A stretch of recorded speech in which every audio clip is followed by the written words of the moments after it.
Assalamualaikum warahmatullahi wabarakatuh.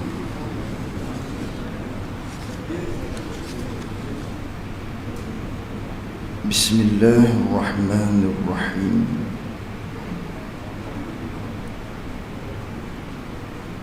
Alhamdulillahi rabbil alamin. Wassalatu wassalamu ala ashrafil anbiya'i wal mursalin wa ala alihi wa sahbihi ajma'in. Allahumma faqqihna fid din wa 'allimna ta'wilih. Allahumma faqqihna fid din wa 'allimna ta'wilih. Allahumma faqqihna fid din wa 'allimna ta'wilih. Allahumma nawwir qulubana bi nuri hidayatika kama nawwartal arda bi nurika syamsika abadan abada. Bi rahmatika ya arhamar rahimin. Allahumma iftah 'alaina futuhal 'arifin waj'al a'malana khalisatan liwajhikal karim. Rabbi shrah li sadri wa yassir li amri wahlul 'uqdatam min lisani yafqahu qawli. Allahumma salli wa sallim ala sayyidina wa maulana Muhammad.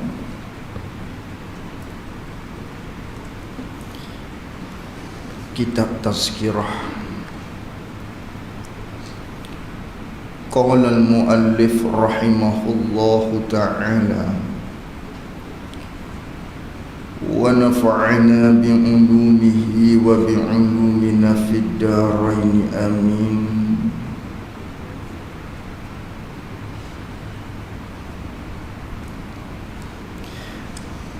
Maka apabila diperanakkan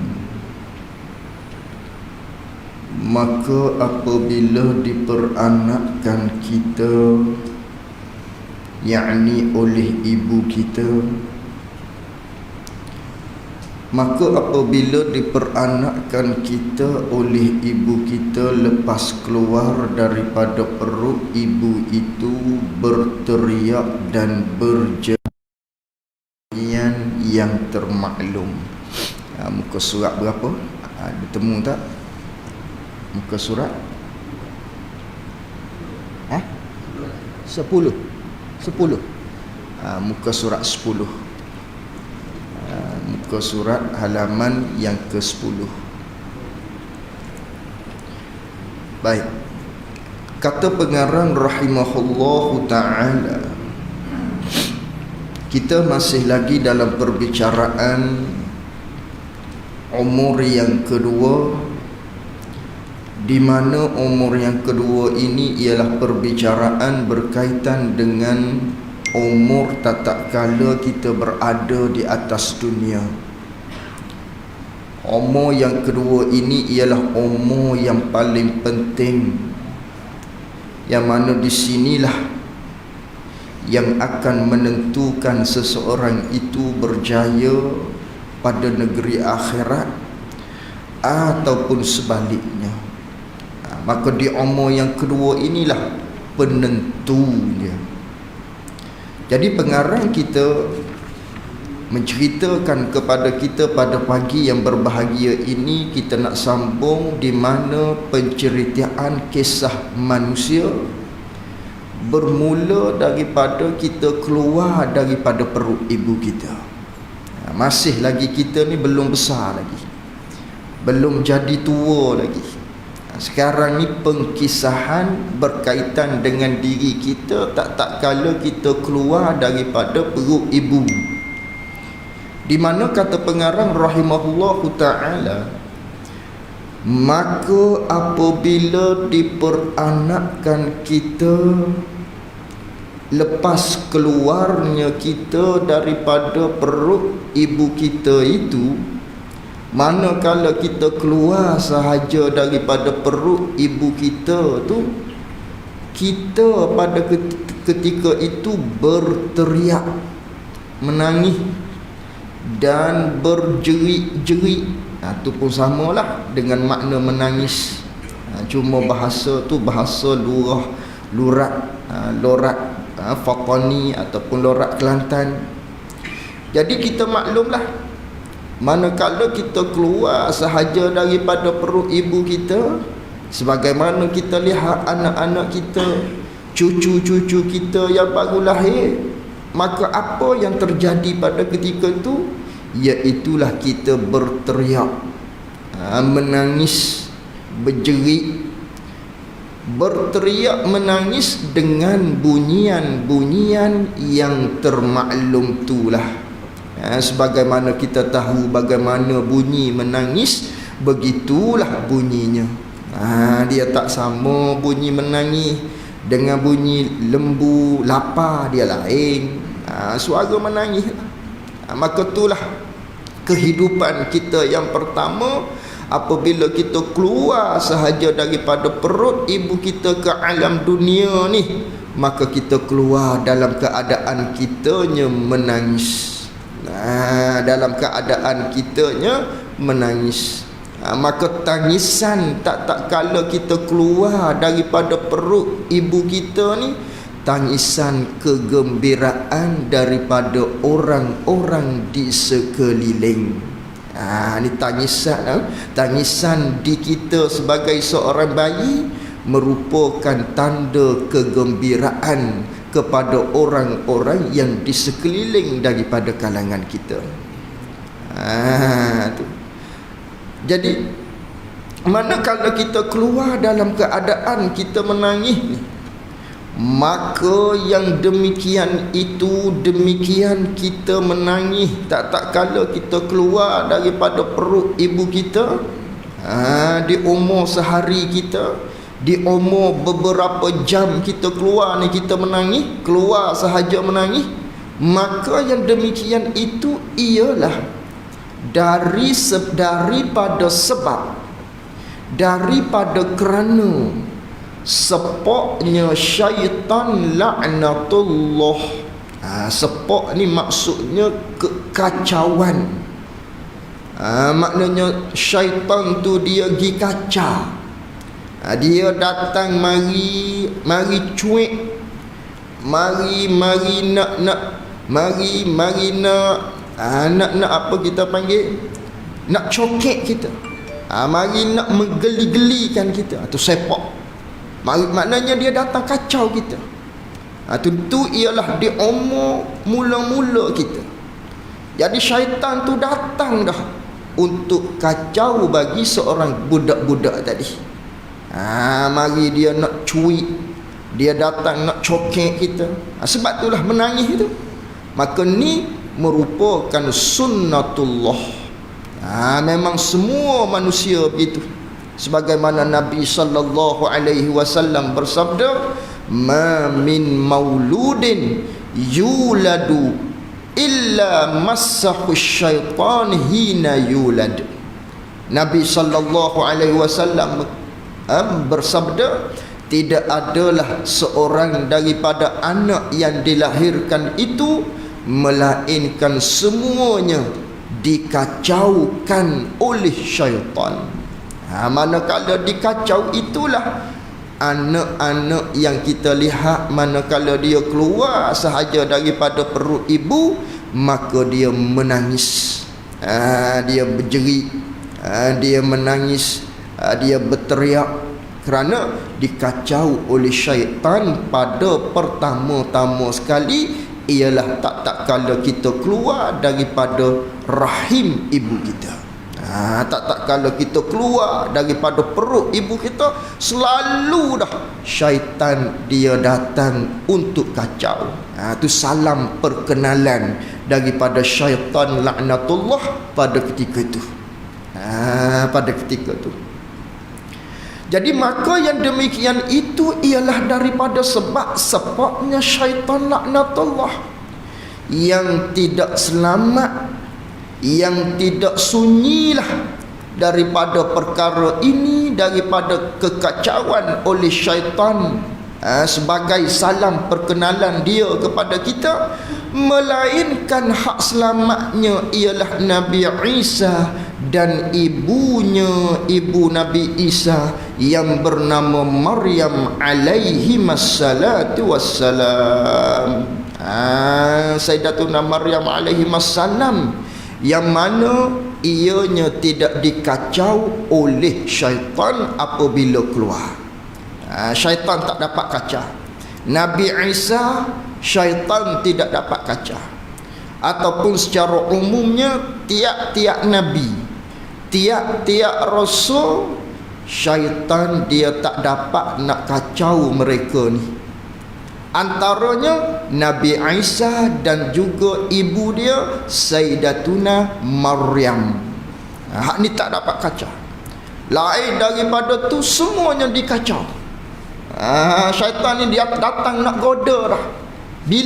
Apabila kita keluar sahaja, muncul sahaja, buka mata ni untuk lihat dunia, selalu dah datangnya syaitan. Kecuali Nabi Isa dan juga Sayyidatuna Maryam yang merupakan ibu kepada Nabi Isa alaihi salam. Sebab apa begitu? Dia ada asbab dia terjadi. Itu sebab apa? Yang mana Nabi Isa dikecualikan dan juga Sayyidatuna Maryam dikecualikan daripada kekacauan syaitan apabila dia keluar ke dunia ni. Kerana apa? Kisahnya adalah daripada kerana doa yang dimakbulkan oleh Hannah, oleh Allah. Doa permintaan Hannah oleh permintaan Hannah kepada anaknya yang berada di dalam perut pada ketika itu dimakbulkan oleh Allah Subhanahu wa taala. Hannah ni merupakan ibu kepada Sayyidatuna Maryam. Itu Hannah, ha nun ta marbutah, Hannah, ibu kepada Sayyidatuna Maryam. Maknanya nenek kepada Nabi Isa alaihi salam. Nenek kepada Nabi Isa nama Maryam. Jadi dalam surah Al-Imran menceritakan, iz qalat imra'atu Imran Rabbi inni nazartu laka ma fi batni muharrara. Allah Ta'ala cerita di dalam Al-Quran, di dalam surah Al-Imran, di mana sebut oleh kamu ya Rasulullah, engkau ceritakan wahai Rasulullah kepada umat kamu cerita ni, kisah ini ni, hei Muhammad, cerita kepada umatmu. Di mana pada satu kali ketika mana berkatalah oleh perempuan Imran. Perempuan Imran tu maksudnya Hannah, isteri kepada Imran. Imran merupakan datuk kepada Nabi Isa alaihi salam. Itu Imran, surah Al-Imran, surah kisah keluarga Imran. Itu Al-Imran, keluarga Imran. Jadi Imran ni, isteri dia merupakan nenek kepada Nabi Isa, namanya Hannah. Di mana pada satu ketika Hannah ni dia bernazar. Ketika mana ibu kepada Maryam yang bernama Hannah, dia mengandung kepada Maryam, dia mengandungkan Maryam, dia tak tahu lagi ni ialah Sayyidatuna Maryam, Hannah. Maka dia bernazar kepada Allah, inni nazartu laka ma fi batni muharrara. Wahai Tuhanku, demi Allah, bagi engkau wajib atas aku, bagi bayi ni aku nak membebaskan dia. Maknanya aku nak jadikan bayi yang berada dalam perut aku ni merupakan khadam, juru khidmat di masjid, iaitulah di Baitul Maqdis. Nak jadi juru khidmat di masjid, di Baitul Maqdis pada ketika itu. Itu Hannah dia bernazar. Nazar dia ni daripada kerana rentetan Hannah ni dia tua dah. Dia tua dah, boleh anak ni dia tua dah. Jadi Imran tak sempat lihat Sayyidatuna Maryam alaihi wassalam. Tak sempat nak lihat. Tak sempat nak lihat Sayyidatuna Maryam. Kerana Imran meninggal dunia terlebih dahulu. Jadi pada satu kali Hannah dia melihat ada burung beri makan kepada anak burung. Ibu burung memberi makan kepada anak burung. Maka menyebabkan dia rasa nak kepada anak. Manakala dia nak kepada anak itulah dia bernazar. Dia bernazar ni. Kalau dapat anak misalnya dia nak jadikan anak ni untuk menjadi juru khidmat di masjid, di Baitul Maqdis tadi. Kemudian fataqabbal minni innaka antas sami'un alim. Maka terimalah hai Tuhanku daripada aku ni, maknanya doa daripada Hannah tadi. Mu terimalah ya Allah. Mu terimalah doaku ini ya Allah. Kemudian falamma wada'atha qala rabbi inni wada'tuha unsa wallahu a'lamu bima wada'at wa laysa zakaru kal unsa. Tiba-tiba apabila beranak sahaja Hannah, lalu tu tengok-tengoknya ialah perempuan. Yang keluar tu perempuan. Tadi sebelum daripada ni dia tak tahu lagi perempuan. Sebab tu dia bernazar tu. Bernazar nak letak di Baitul Maqdis sebagai juru khidmatnya. Khidmat di Baitul Maqdis. Kerana duk sangka-sangka je mungkin lelaki. Tiba-tiba keluarnya perempuan. Keluarnya perempuan. Maka perempuan kira-kiranya bukan kerja dia lah. Nak khidmat di Baitul Maqdis, kerja lelaki, pekerjaan lelaki, tiba-tiba keluarnya perempuan. Maka tu, lalu tu sesungguhnya maknanya Allah Ta'ala tahu dah benda ni di ilmu Allah Ta'ala. Yang mana keluar tu ialah perempuan, bukan lelaki. Wa inni samaituha Maryam. Maka dipernamakanlah oleh Hannah tadi akan anak dia yang keluar ni perempuan, dinamakan dengan Maryam. Kemudian wa inni u'izuha bika wa zurriyataha minasyaitonir rajim. Kemudian Hannah dia berdoa. Dia berdoa kepada Allah, ya Allah, Engkau lindungilah anak ini, Engkau lindungilah bayi ini, kanak-kanak ini daripada segala gangguan-gangguan syaitan. Melindungilah dia ni dan keturunan melalui dia ni daripada gangguan-gangguan syaitan.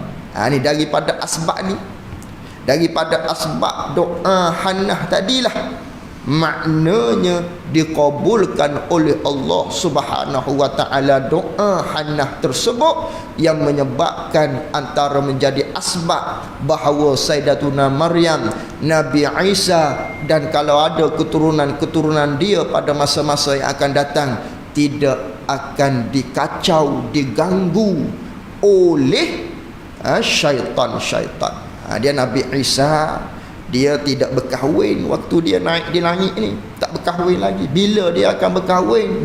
Nanti dia turun pada masa akan datang. Nak menentang Dajjal, ketika itulah dia akan berkahwin.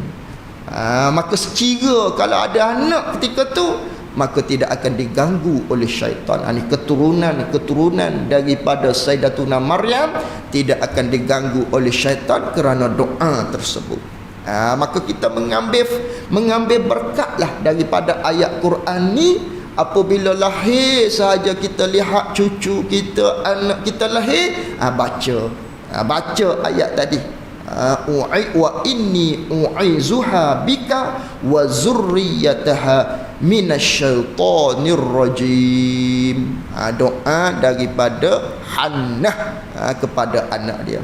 Jadi Sayyidatina Maryam tu perempuan, maka Sayyidatina Maryam kata ulama dia tidak didatangikan oleh Allah Ta'ala darah haid. Dia tak pernah datang darah haid. Tu Maryam tu perempuan yang bersih, maksud dia al-mar'atu khalisah, perempuan yang bersih tu makna bagi Maryam. Tapi eja betul-betul lah Maryam, bukan Maryam.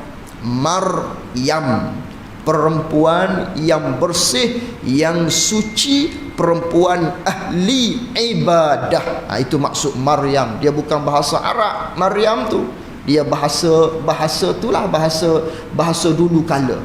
Maryam tu bukan bahasa Arab, bahasa Ibrani ke, ada kan bahasa-bahasa lain, tu bahasa tu. Jadi makna dalam bahasa Arab perempuan yang suci, perempuan ahli ibadah. Tu Maryam. Comel nama tersebut. Jadi katanya tidak selamatlah daripada kekacauan syaitan ni melainkan Nabi Isa dan ibunya Maryam alaihi assalam. Begitu jugalah nabi-nabi dan rasul-rasul. Adapun lain daripada tu, semuanya diganggu oleh syaitan apabila kita keluar sahaja di atas muka bumi ni. Maka dari sinilah setengah daripada perkara yang disuruh, yakni yang diperintahkan oleh agama, yang dianjurkan oleh syarak, buat pada ketika itu, ketika mana keluar sahaja bayi daripada perut ibu ni, yang dianjurkan oleh syarak bahawa dibangkan pada telinga budak yang diperanakkan itu yang sebelah kanan, dan iqamah sebagai iqamah sembahyang pada telinganya yang sebelah kiri. Sebab itulah dianjurkan kita apabila keluar sahaja budak ni, azan selalu. Azan mana? Azan di telinga sebelah kanan. Dan iqamah di sebelah telinga yang kiri. Sebab tu dianjur tu, supaya budak tadi tu dengar perkataan mula-mula ialah perkataan kalimah Allah. Allahu Akbar, Allahu Akbar. Azan dengan cara bukan pakai speaker lah. Maknanya kita pergi di telinga anak-anak tadi, bayi tadi tu di sebelah kanan, azan dengan perlahan. Maknanya budak ni dengar perkataan yang mula-mula ialah kalimah Allah, kalimah yang agung. Iqamah pun sama di sebelah telinga yang kiri. Tapi kita kadang-kadang silap faham. Kalau perempuan iqamah, kalau lelaki yang keluarnya kita azan. Bukan, dua-dua, sama ada lelaki ke yang keluar bayi tersebut ataupun perempuan ke bayi itu, dua-dua azan dan iqamah.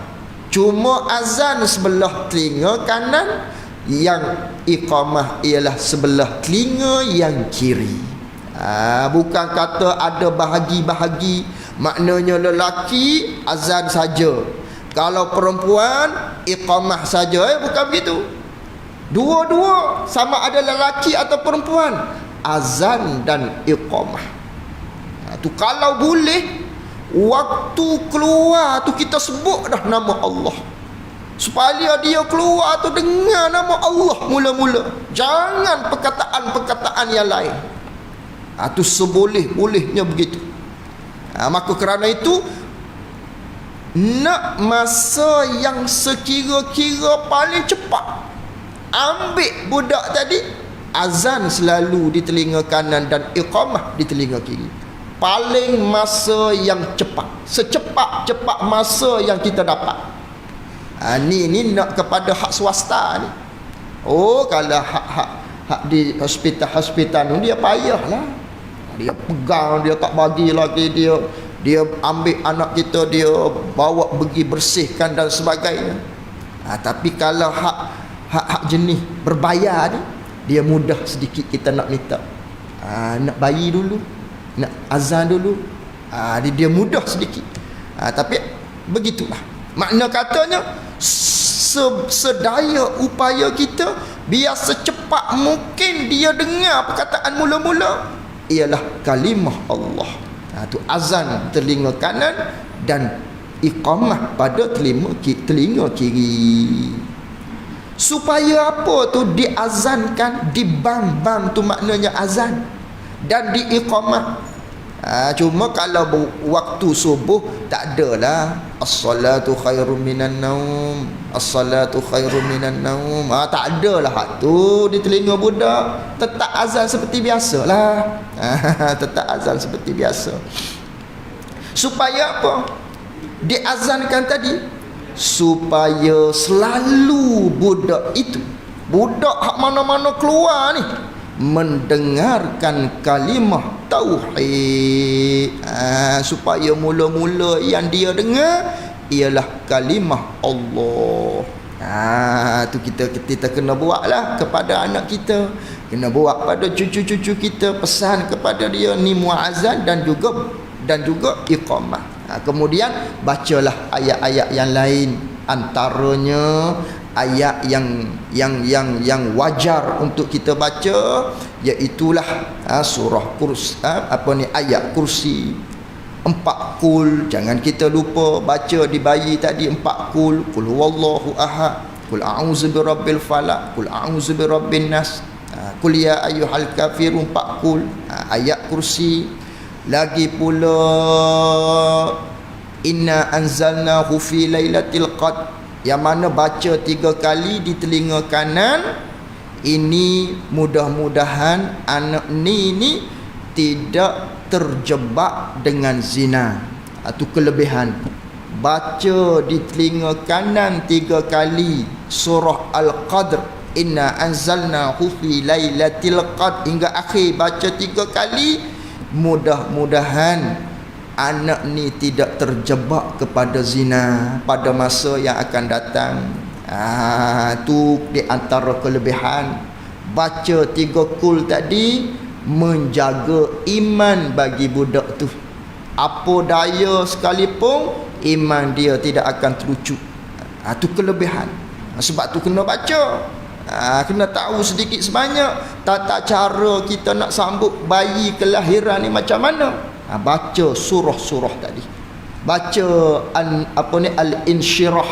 Al-insyirah tu supaya lapang dada anak kita, supaya jadi cerdik, diberikan kefahaman ilmu oleh Allah Ta'ala kepada anak ni mudah faham. Tu baca surah al-insyirah di dada dia, tiup di dada dia, baca 3 kali. Al-Qad tadi di telinga, baca 3 kali. Itu di antara kelebihan baca di anak kita tadi. Tu amal dia. Baik. Kemudian manakala lepas daripada kita beranak, adalah budak-budak itu di dalam bodohnya, dalam tak cerdik dah, tak tahu, tak ada ilmu lagi pada ketika tu. Maka pada ketika itu, pada ketika anak kita tu budak-budak, ikut tarikan atau didikan yang memeliharanya. Tarikan mana? Kepada ajaran yang jahat ke, ataupun kepada ajaran yang baik. Ni maka pada ketika itu budak ni dia tak tahu apa satu lagi, dia tak tahu apa-apa lagi. Maka pada ketika tu dia akan ikut siapa? Dia akan ikut orang yang jaga dia. Kalau yang jaga dia tu bibik, dia akan ikut perangai bibik tadi lah. Macam mana cara diatur oleh bibik tersebut. Kalau yang jaga ayah dia, tok dia, dia akan ikut perangai sebagaimana dia lihat tadi lah. Perangai tok dia macam mana, perangai nenek dia macam mana, perangai ayah dia macam mana bercakap, dia tengok ibu dia perangai macam mana. Maka budak ni dia akan ikut tarikan cara didik yang menjaga dia, yang mengasuh dia. Kalau hak mengasuh tu baik, maka baiklah budak tadi. Kalau ada perangai-perangai hak tidak elok, budak tadi mudah untuk terikut. Mudah untuk terikut. Maka dari sini mestilah, wajiblah di atas dua ibu bapa menyuruh akan dia, akan anak-anak tersebut, suruh dengan sembahyang. Disuruh kita untuk anak tadi tu dengan solat dan dengan barang yang ia kuasa daripada puasa, sekadar kemampuan dia. Bilakah kita disuruh, wajib suruh dia solat, wajib suruh dia puasa ni? Apabila sampai umur 7 tahun, sampai saja umur 7 tahun. Demikianlah beberapa ajaran-ajaran yang lain, termasuk perkara-perkara yang wajib di dalam agama. Usia 7 tahun mesti kita didik dah, mesti ajar dah. Ini adalah hadis Nabi. Cuma dia tak ceritalah kepada kita. Qala Nabi, sabda Nabi. Dia tak ceritalah begitu, tapi sebenarnya hadis Nabi, yang mana Nabi SAW bersabda, muru auladakum bis salah wa hum abna'u sab'i sinin wadribuhum 'alaiha wa hum abna'u ashri sinin. Nabi SAW bersabda, suruh oleh kamu, perintah oleh kamu akan anak-anak kamu tu, kata Nabi SAW, mu kena suruh. Siapa yang suruh di sini? Iaitulah kedua ibu bapa. Sama ada ibu ataupun bapa. Tanggungjawab kita menjaga amanah. Mana amanahnya? Anak tu lah. Anak tu amanah. Nak kita pada anak, nak kita pada ada amanah. Bila dapat anak, ada amanah. Amanah dia apa? Agama. Wajib kita suruh dia buat benda-benda agama. Wajib kita larang dia daripada melakukan perkara-perkara yang akan mencarikan agama. Itu wajib suruh, wajib larang. Di usia 7 tahun Nabi SAW perintahkan kepada kita supaya suruh solat. Suruh budak tu solat usia 7 tahun. Berapa ramai daripada kalangan kita yang mengabaikan perkara ni, sedangkan kewajipan ke atas kita selaku sebagai seorang ayah, selaku sebagai seorang ibu, tiap-tiap waktu 5 kali sehari, 5 kali sehari wajib suruh. Masuk saja waktu zuhur, Allahu Akbar, Allahu Akbar, abang pergi solat tu. Asar, abang pergi solat tu. Kak Long pergi solat tu. Maghrib suruh. Apatah lagi waktu subuh, kejut, wajib kejut. Kita dah kita banyak yang mengalpakan perkara ni, setengah-setengah lah yang tidak faham tadi. Ni kita cuai daripada tanggungjawab kita tentang agama. Usia 7 ni, umur 7 tahun ni lebih kurang dipasti lagi, ataupun di tabika baru, tabika kemah ke, ikutlah tempat kita hantar. Kita hantar anak kita di mana sekolah, tadikanya di mana. 6 tahun dalam bulan apa kita panggil Januari, Februari ni, kalau dikira-kirakan sudah 7 tahun dah. 7 tahun Hijriyah, bulan Islam. 7 tahun dah, sebab bulan Islam dia cepat sedikit. Dia cepat berbanding daripada bulan Januari, Februari. Bermakna boleh jadi di usia 6 tahun tu sudah 7 tahun dah anak kita. Tapi kita tak pernah suruh anak kita dengan solat pada ketika tu. Tu cuai kita. Berdosa-berdosa kita tadi. Sepatutnya kena suruh dah. Suruh. Dia tak mahu solat ke? Dia tak solat ke anak kita di usia 7 tahun tu? Hak tu tak berdosa lagi anak kita tu. Kita ni wajib suruh supaya menanam dalam fikiran dia, tertanam dalam fikiran anak-anak di usia 7 tahun lagi berkaitan dengan kewajipan solat dan kewajipan-kewajipan yang lain. Dia faham dah. Manakala dia balik, beres. Kira mudah dah. Kerana apa? Selama 3 tahun dia duk dengar di telinga dia, 3 tahun. Solat, masuk zuhur, solat, masuk asar, solat, subuh, dikejutkan. Dia tak solat pun. Selama 3 tahun, 7, 8, 9, 10, mungkin balik dah. Mungkin balik dah, umur 9 tahun, 10 tahun, 11 tahun. Benda tu umur balik dah. Jadi apabila diasuh selama 2-3 tahun, bermula 7 tahun lagi diasuh, dididik, diperintah, disuruh, maka benda ni sudah tertanam dalam fikiran anak tadi. Mudahlah dia. Tu jadi payah nak tutup aurat ni. Tak suruh daripada kecil. Sepatutnya di usia 7 ni suruh dah. Kakak nak keluar daripada rumah tu, ambil tudung-tudung tu, suruh dah. Dan manakala dia tu budak, fashion dia lah, manakala dia pakai sekejap, pung, tak ada dah tudung.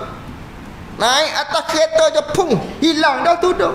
Tapi dia dengar, di usia 7 tahun tu dia faham dah. Oh, aku nak keluar pakai tudung. Hak anak-anak kita lelaki, jangan pakai seluar pendek ni abang. Nak keluar ni, nak pergi Tesco ni, nak pergi Ion Peak ni, nak keluar daripada rumah ni, kita nak pergi sana sini, jangan pakai seluar pendek. Dia dengar ada berkaitan dengan tutup aurat di usia 7 tahun. Tu demikian. Apatah lagi tentang ibadah sembahyang tadi di usia kita 7 tahun. Di usia anak tadi 7 tahun. Kita duk kejut anak sekolah aja. Bangun tertinggal bah ni, cepat-cepat pukul 7 dah ni, nanti 7:30 bah datang. Subuh kita tak ambil berat. Kita mengutamakan benda yang tidak utama daripada benda yang utama. Itu cuai kita, istighfar kita kepada Allah dengan bahawa maknanya telah melanggar perintah-perintah daripada Allah Subhanahu wa taala. Itu didik di usia 7 tahun. Suruh dia dengan solat, suruh dia dengan puasa. Kalau puasa ni sekadar kuasa dia, sekadar kuasa anak tadi. Kalau dengan upah budak tadi. Kalau dapat puasa hari ni sampai pukul 10 pagi, ayah bagi RM2 contohnya. Itu upah. Didik dia cara puasa tadi. Memanglah kita tak suruh sampai pukul 7. Jangan sampai pukul 7 sampai seperti kita orang dewasa. Lemahlah dia pada ketika tu kerana dia tak mampu lagi. Ikut kadar kemampuan dia. Dia rasa lapar, bagi je makan. Dia rasa nak makan, beri je makan. Cuma kita didik sedaya upaya kita sampai pukul 10, sampai pukul 12. Itu didik di usia 7 tahun, 8 tahun, 9 tahun sebelum dia balik. Bila dia balik, dia kena puasa dah. Kena puasa penuh dah. Begitu cara. Demikianlah bab-bab yang lain, bab-bab tutup aurat, ajar dia berkaitan dengan adab. Dia bercakap bohong, kena larang. Kita biasanya ibu bapa sekarang ni, dia terlalu baik. Anak tu bercakap huduh pun dia senyap aja. Anak dia buat perkataan-perkataan yang huduh, dia senyap aja. Perbuatan-perbuatan yang huduh macam-macam lah kita lihat anak-anak sekolah sekarang ni di usia budak-budak tu. Kadang-kadang hak biasa buat jari. Kita biar. Kena larang lah, kena bagi tahu lah. Jangan buat macam ni bang. Memang budak tu tak tahu apa benda hak dia buat. Jadi perbuatan ni perbuatan yang kita panggil tidak elok. Meskipun anak tu tak faham, maka kita sebagai ibu bapa wajib larang. Dia memang tak faham benda hak dia buat, kita tu wajib larang. Ni tak boleh buat begini, tak boleh cakap begini, tak boleh buat benda-benda begini. Kita tu wajib larangnya. Kini kita duk biar dia budak lagi, dia tak tahu benda lagi. Memang dia tak tahu lagi, kita tu hak tahunya. Tu wajib. Tu cara kita mendidik anak-anak kita tadi. Dia akan ikut tarikan yang memeliharanya bagaimana. Oleh yang demikian, agama kita memerintahkan kepada kita selaku ibu bapa yang menjaga anak-anak, yang beramanah, yang menjadi tanggungjawab kepada anak-anak tersebut, supaya sembahyang dan puasa dan beberapa perkara-perkara yang lain-lain daripada perkara agama. Dan dipukulkan anak tersebut kerana tinggal sembahyang apabila sampai umurnya 10 tahun. Di usia umur 10 tahun, pada ketika itu agama perintahkan pula kepada kita supaya pukul. Pukul di sini, rotan di sini dengan maknanya rotan untuk mendidik. Rotan, pukul, cubit, pulas telinga untuk mendidik, mentarbiah anak. Bukan untuk kegeraman nafsu kita, bukan. Agama bukan perintah kita pukul anak sebab nafsu kita nak marah, bukan. Nak didik. Maka apabila nak didik, dia tak kuat. Ghaira mubarrih, darban ghairal mubarrih. Pukul yang mendidik, yang tidak mencederakan kepada anak tadi. Itu pukul tu. Bukan pukul sampai cedera anak, bukan. Pukul yang mendidik. Niatnya kerana agama kita perintah supaya dia rasa gerung, tu saja.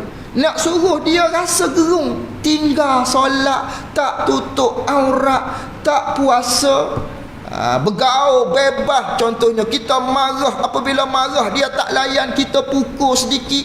Ini nak menggerungkan saja, nak didik dia, bukan kerana nafsu marah kita, bukan. Itu di usia 10 tahun. Umur 7 tahun, berikan kepada dia dengan cara didikan melalui telinga, dengan bahawa kita suruh tiap-tiap waktu. Zuhur masuk, kita suruh. Asar waktu masuk, kita suruh. Demikian cara yang diajarkan dalam agama kita, cara didik anak. Dan ditegahkan akan anak-anak daripada berkawan-kawan dengan kawan-kawan yang jahat. Kena tegah. Tengok anak kita duk berkawan dengan hak-hak tak berpakai mana ni, kena tegah dia. Jangan kita biarkan. Kalau kata kita tengok, apa ni dia berkawan dengan hak isap rokok ni, kita kena tegahlah dia. Memanglah anak kita tak isap rokok, contohnya. Jadi kita tegahlah dia. Janganlah berkawan dengan sebab kecil lagi ni kan. Jadi kita tegah dia. Itu tanggungjawab sebagai seorang anak, sebagai seorang ayah. Apatah lagi sekarang ada weight apa semua ni. Kita kena tengoklah anak kita. Kena asuh dia kepada berperangai yang baik. Itu tanggungjawab. Kerana dengan buku ini banyak benar punah tu maksudnya rosak.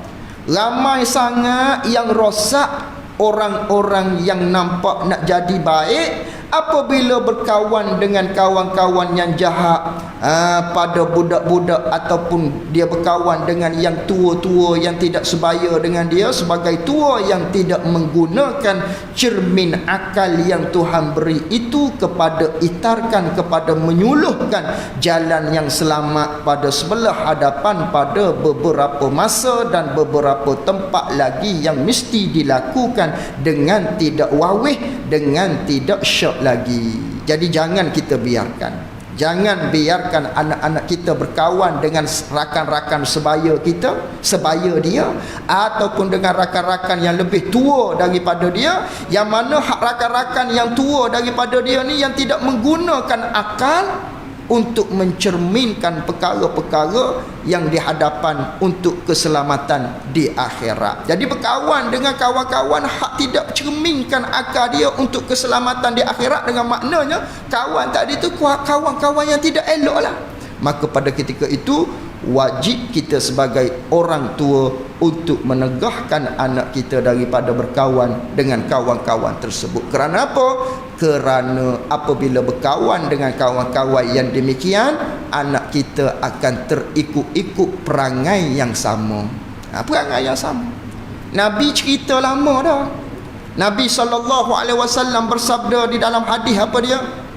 Ma min mauludin, tidak adalah seorang anak-anak itu yang dilahirkan yuladu ala fitrah, melainkan dilahirkan dalam keadaan yang bersih. Maknanya seolah-olah seperti papan putih anak kita ni. Itulah setiap daripada anak-anak yang lahir seperti papan putih, bersih sangat. Dalam keadaan yang bersih, itulah kita semua.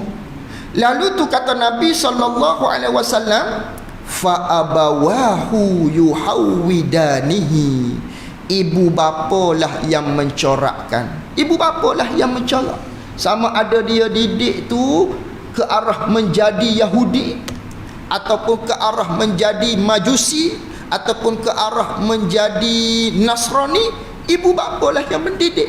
Dia yang corakkan. Seolah-olah anak tadi seperti papan putih, kita ambil marker pen warna merah, kita nak lukis macam mana, di kita semua tu ada di tangan kita. Nak lukis jadi bulat, jadi bulat lah. Nak lukis jadi berpetak, jadi 3 segi lah, jadi 4 segi lah, dan sebagainya. Ada di kita benda tu. Maka anak ni seperti itulah, seperti papan putih itulah. Kalau kita corakkan dia jadi baik, jadi baik. Kalau kita corakkan dia jadi jahat, maka jadi jahat anak kita. Maka semuanya kembali kepada kedua ibu bapa. Maka kita tak boleh nak salahkan, mu ni kenapalah jadi begini. Mungkin ada tak betul di kita yang mengasuh. Kita tu ada yang tak betul. Kita tu cara didik anak kita pada peringkat permulaan tidak betul. Sebab tu anak kita tu jadi tidak betul. Sebab ikut siapa? Ikut kita lah yang mendidiknya. Tu semua ni perlu kita kena jaga masing-masing. Kena ada ilmu sedikit sebanyak. Ulama mengarangkan satu kitab berkaitan dengan perkara ni, berkaitan dengan cerita bab anak, cara nak tarbiyah ni. Nama kitab tu Tarbiyatul Aulad. Boleh baca, hak Rumi pun ada, hak terjemah dalam bahasa Melayu pun ada kitab tu, Tarbiyatul Aulad. Cerita tentang cara-cara nak didik anak. Di usia rendah ni apa yang perlu kita letak ilmu dalam dia? Kena letak ilmu berkaitan dengan agama banyak. Letak bagi isi-isi hafal Quran. Tu di usia budak-budak ni, tu usia dia. Hafal Quran, hafal hadis sedikit sebanyak. Hak lain-lain, ilmu matematik, sains, apa semua tu, itu sampingan saja, sampingan. Hak pentingnya hafal Quran dulu di usia budak-budak ni, supaya hati dia tadi tu jernih. Itu cara dia. Itu di usia kanak-kanak tadi. Habis kat situ. Wallahu a'lam wa ilmuhu wa atam, jazakumullahu khairan jazak. Assalamualaikum warahmatullahi wabarakatuh. Tanda dan adalah budak-budak itu sebelum lagi balik itu adalah dia di dalam free. Dalam free. InsyaAllah kita sambung pada bulan hadapan. Tanda kat situ. Wallahu a'lam.